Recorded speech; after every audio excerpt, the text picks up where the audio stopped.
नमस्कार दोस्तों, स्वागत है आप सभी का आपके अपने चैनल द रिटेल इन्वेस्टर में। इस वीडियो में बात करूंगा दोस्तों कि कल से जो वीक शुरू होने वाला है उसमें कौन से ऐसे बड़े इवेंट्स हैं जो पूरे हफ्ते आपको देखने को मिलेंगे।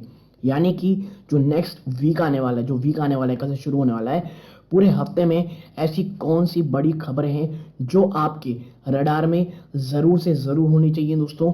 ऐसी खबरें जो आपको, आप कह सकते हैं, एक शानदार मतलब कैसे एनालिसिस दे सकती हैं। और वो आपका जो भी आप कह लीजिए, जो भी आपको ट्रेड करना है या इवन आपको जो भी प्लानिंग करनी है आने वाले हफ्ते में, कि एक वीडियो में इस हेल्प करेगा कि कौन से इवेंट में आपकी नज़र होनी चाहिए जिस कारण बाजार में उतार या चढ़ाव या बड़ी तेज़ी या मंदी हो सकती है दोस्तों। ठीक है, तो हर एक दिन में क्या होने वाली है, इन तमाम चीज़ों में चर्चा करेंगे। वीडियो को प्लीज़ अंत तक देखिएगा, बहुत इन्फॉर्मेटिव, बहुत एजुकेटिव भी होगी। लेकिन आगे बढ़ने से पहले दोस्तों, अगर आप इस चैनल पहली बार आए हैं, प्लीज़ सब्सक्राइब का बटन दबा दें। वीडियो अच्छी लगती हो लाइक ज़रूर कीजिएगा। तो विदाउट वेस्टिंग टाइम सीधा लेके चलता हूँ मैं आपको दोस्तों उस एनालिसिस पे। देखिए, सबसे पहले मंडे 21 नवंबर यानी कल की तारीख, आप देखिए IPO listing share of Archean chemical industries and 5 star business finance may list on the stock exchanges. 5 star business finance IPO receive weak response from investor. ठीक है, दो आईपीओ की लिस्टिंग है कल, जिसमें एक है आर्केन केमिकल इंडस्ट्री, इसको काफी शानदार रिस्पॉन्स मिला है। लेकिन ये जो 5 स्टार बिजनेस फाइनेंस आईपीओ है, इससे बहुत ही ज्यादा आप कह सकते हैं पुअर रिस्पॉन्स देखने को मिला है। ठीक है, आगे है, आगे अगर आप जाएंगे देखेंगे चाइना इंटरेस्ट रेट डिसीजन। ठीक है, चाइना अपने इंटरेस्ट रेट को लेकर के डिसीजन लेने वाली है कि कम करेगी या ज़्यादा करेगी। अब आप देखिए, जहां दुनिया, कह लीजिए दुनिया भर में जो सेंट्रल बैंक्स हैं लगातार अपने इंटरेस्ट रेट बढ़ा रही हैं, देखना ये होगा कि चाइना किस तरह काम करता है। तो देखिए, the People's Bank of China will decide on the loan prime rates for 1 and 5 years. The central bank left the loan prime rate unchanged in October. अक्टूबर में तो इन्होंने अनचेंज रखा था। अब देखना ये होगा कि ये किस तरह से रेट हाइक करते हैं या रेट कम करते हैं। ठीक है, नेक्स्ट चलते हैं। आप देखिए ट्यूसडे नवंबर 2022। ठीक है, IPO listing shares of Kaynes technology may list on the stock exchange.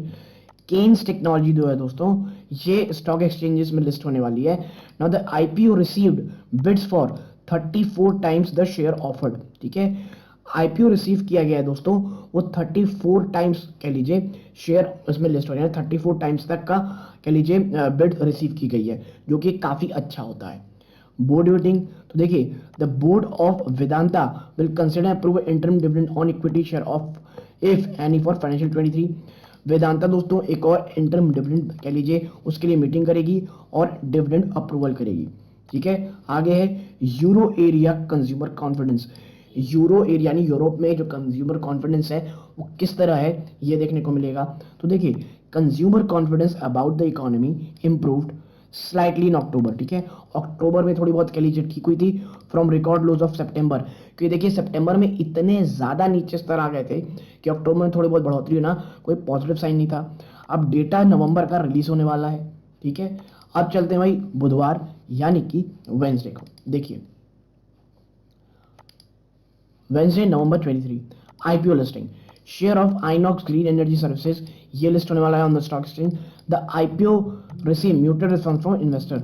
ठीक है, आइनॉक्स ग्रीन एनर्जी सर्विसेज दोस्तों, ये आप कह सकते हैं कि ये लिस्ट होगा, लेकिन जो इन्वेस्टर है उन्होंने बहुत ही पुअर रिस्पॉन्स किया है इस पूरे आइनॉक्स ग्रीन एनर्जी सर्विसेज का आईपीओ को। ठीक है, now S and P flash PMIs, S&P Global will release flash PMI data for major economy across the world। ठीक है, जो भी इकोनॉमीज है अक्रॉस द वर्ल्ड उनका पीएमआई डेटा रिलीज करेगी, जिसमें ऑस्ट्रेलिया, फ्रांस, यूके, यूरोप और यूएस आते हैं। ठीक है, south Korea business confidence, south Korea में बिजनेस कॉन्फिडेंस किस प्रकार है ये भी आने, इसका भी डेटा आएगा। देखिए, business mood in the manufacturing sector dipped in October on concerns about weak domestic demand, data for November release. देखिए अक्टूबर को जो था उसमें जो कॉन्फिडेंस था वो डिप देखने को मिला था, मैन्युफैक्चरिंग सेक्टर डिप हुआ था क्योंकि जो अक्टूबर में कंसर्न के कारण। ठीक है, अब मैं कहूँगा वेंसडे को सबसे बड़ा और सबसे important, one of the most important data है, वो है दोस्तों ये यूएस। आप देखें US new home sales durable good orders, ठीक है। The US will release the durable good orders and new home sales data for October. New home sale dropped in September while durable goods order exceeded expectation. ये जो home sales है दोस्तों, उसमें लगातार गिरावट आ रही है, ठीक है। भले ही अभी तक जो ड्यूरेबल गुड्स है वो अभी अच्छे चल रहे हैं, लेकिन जो आप कह सकते हैं ये जो न्यू होम सेल्स है ये ड्रॉप होते लगातार जा रहे हैं। और अक्टूबर की तारीख ये देखनी बहुत इंपॉर्टेंट होगी कि डेटा क्या आते हैं, और अगर ये डिप करते हैं तो फिर मैं कह सकता हूँ कि अच्छी चीज़ ये होगी कि इतनी एग्रेसिव से आप कह सकते हैं कि इंटरेस्ट रेट हाइक की जो इन्फ्लेशन के जो डेटा हैं उसके बाद एक और चीज़ मिल जाएगी यूएस की जो फेड है उसको, कि वो इन्फ्लेशन थोड़ी जो जो डेटा वो जो इंटरेस्ट रेट बढ़ाते हैं उसे उतने तेज़ी से ना बढ़ाएं। अब देखते हैं थर्सडे नवंबर 24 आईपीओ लिस्टिंग। की स्टोन रिटेलर्स और रियल एस्टेट डेवलपर में list on the stock exchange. और देखिए जो आईपीओ है वो 2 टाइम्स ऑफर्ड हुई है, यानी दुगनी बिड ऑफर्ड हुई है, जो कि अच्छी है दोस्तों, ठीक है। फिर देखते हैं US FOMC minutes. The US federal reserve will release minutes of federal open market committee meeting held November 1 and 2। और जो थर्सडे की तारीख है वहाँ पे यानी मीटिंग के जो मिनट्स हैं जो यूएस फेड ने किए हैं वो जारी होंगे। उसको बाजार बहुत क्लीनली देखता रहेगा दोस्तों। South Korea, south Africa, Turkey, Argentina interest rate decision.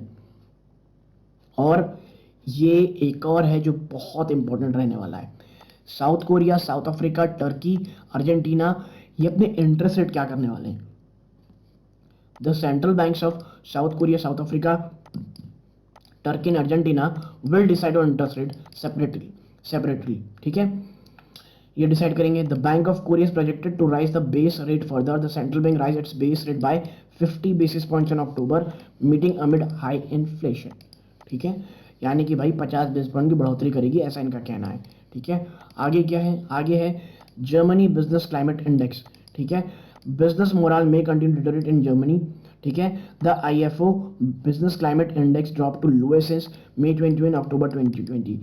Germany में बिजनेस जो इंडेक्स है, तो क्लाइमेट इंडेक्स दोस्तों ये मत समझिएगा कि मौसम की बात हो रही, नहीं, वहाँ के बिजनेस का क्लाइमेट कैसा है उसकी बात हो रही है। और ये लगातार गिरता चला जा रहा है और सितंबर में तो हिस्टोरिक लो था। अब बात करते हैं, आते हैं हम फ्राइडे में यूके जर्मनी कंज्यूमर कॉन्फिडेंस, ठीक है।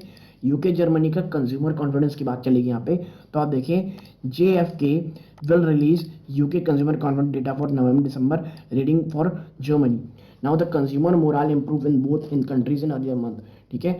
दोनों ही कंट्रीज में इंप्रूवमेंट हुआ था, लेकिन देखना ही होगा अब नवंबर में क्या हाल रहता है।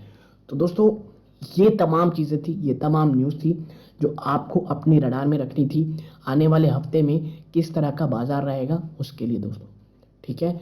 और आने वाला मंडे मुझे लगता है बहुत ज़्यादा उतार चढ़ाव वाला नहीं लेना चाहिए, बशर्ते जो मिनट्स हैं, जो यूएस फेड के मिनट्स हैं और जो चाइना के इंटरेस्ट रेट हैं उनसे कुछ चीज़ें निकल के आती हैं, और जो यूएस का होम सेल्स डेटा है वो भी।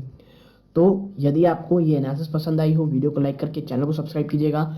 यहाँ तक जुड़े रहे, अपना कीमती समय दिया, इस बात का बहुत बहुत धन्यवाद। ये इस वीडियो का अंत है। जय हिंद दोस्तों।